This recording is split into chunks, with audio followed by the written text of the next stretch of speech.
President Roosevelt once said, "We have nothing to fear but fear itself."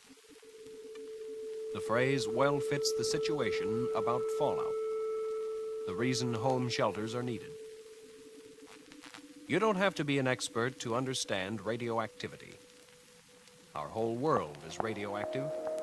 The air you breathe, the water you drink, the food you eat, all contain small quantities of radioactivity.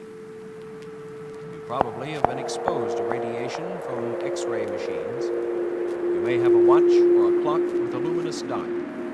It, too, is radioactive.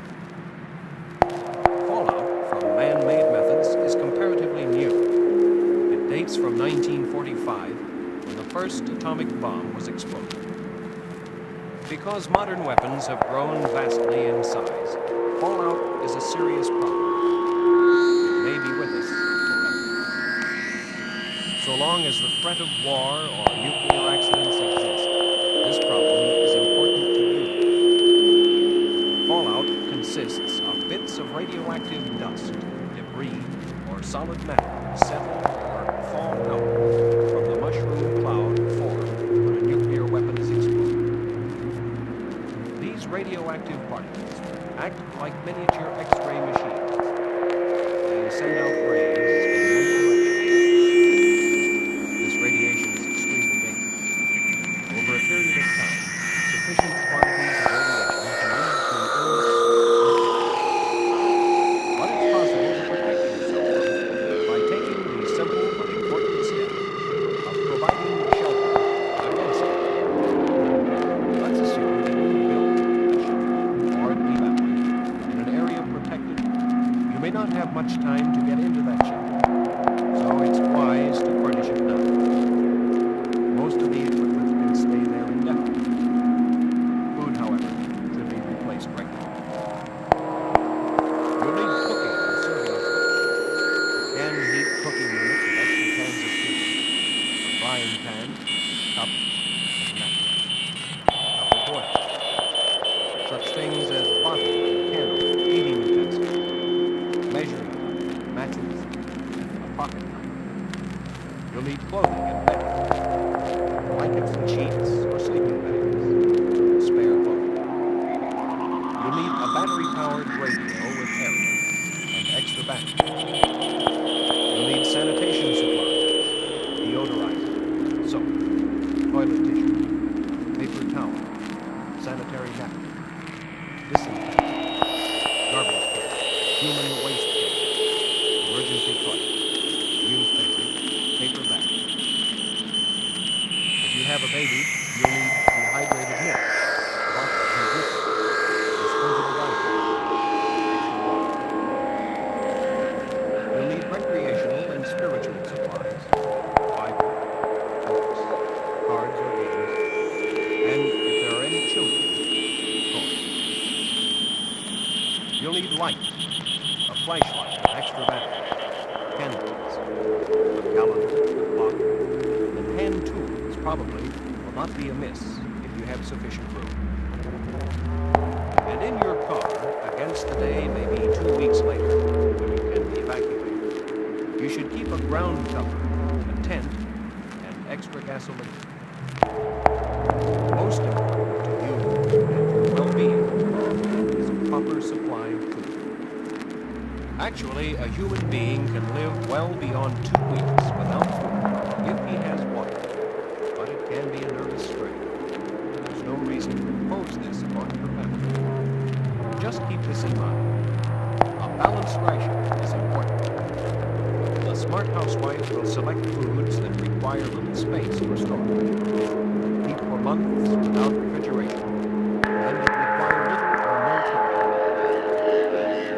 If it's required by the presence within the shelter of toddlers or invalids or diabetics or old folk, provide special milk or strained, chopped, or other special foods. Small cans and jars sufficient only for a single meal or best for foods with spoil wrapping. Remember, you have no refrigeration. Each institute has prepared survival plans for its own employees, providing a list of foods which it finds sufficient to provide an adult with 2,000 calories per day for 2 weeks. Multiply the amount in the list by the number of people in your family, and you'll know how much to stock in your basement. After you've heard the following list, you may want to play it again while you're counting down the food. The first item is milk. Dry, non-fat, 20 ounces. Evaporated, 14 ounces. Then juice. Tomato, grape, apple. Get it in bottles with crown caps open. Juices will spoil if left too long in metal cans. Fruits. Applesauce, pears, peaches. Make sure that they're in glass jars with glass lids. You'll need 112 ounces per person. Vegetables. Corn, peas, beans, spinach. 112 ounces. Cans, or if dehydrated, in cans. Avoid tomatoes. You need 112 ounces.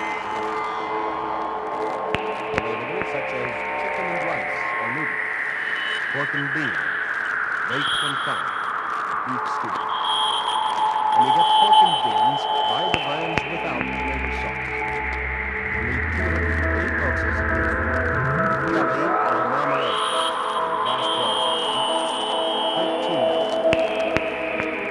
Crackers, cans or glass or store them in glass jars.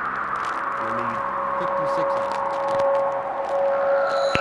4 ounces of instant coffee or tea or instant cocoa if you're an adult or a child 2 or 3 weeks per day. And 4 ounces each of sugar and a cake. Hard candies are almost a must for chickens to be right for protein. Lastly, water. Drinking water and water for cleaning. You should have 7 gallons of water per person per day. Stored in glass containers with tight-fitting lids and a glass pipe. Containers should be rinsed and refilled every 3 months to keep the water clean. It's quite possible that during your stay in the shelter, you'll be told that the radiation level has fallen sufficiently for you to go outside safely for a short length of time. During this period, you should bury your garbage and human waste at least 2 feet deep in the earth. Also at this time, get an additional supply of water, so it can contaminate by falls. Keep this separate from your drinking water until you can cure it, either by boiling, chlorination, or by iodization.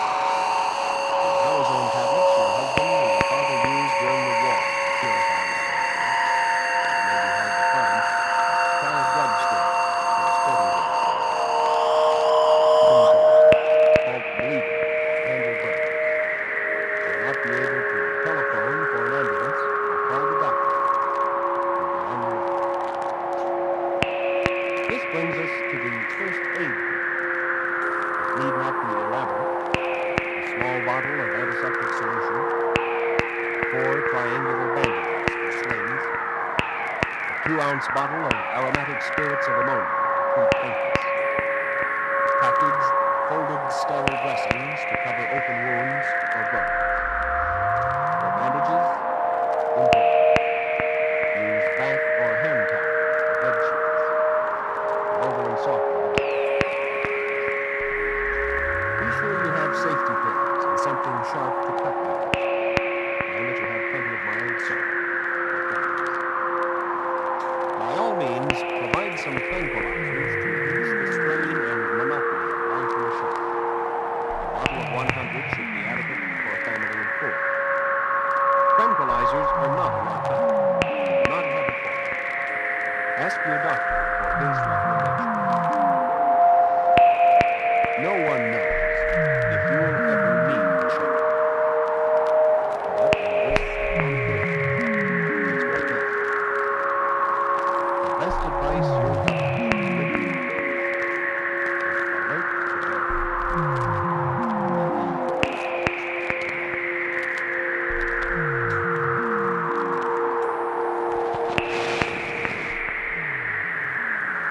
President Roosevelt once said, "We have nothing to fear but fear itself."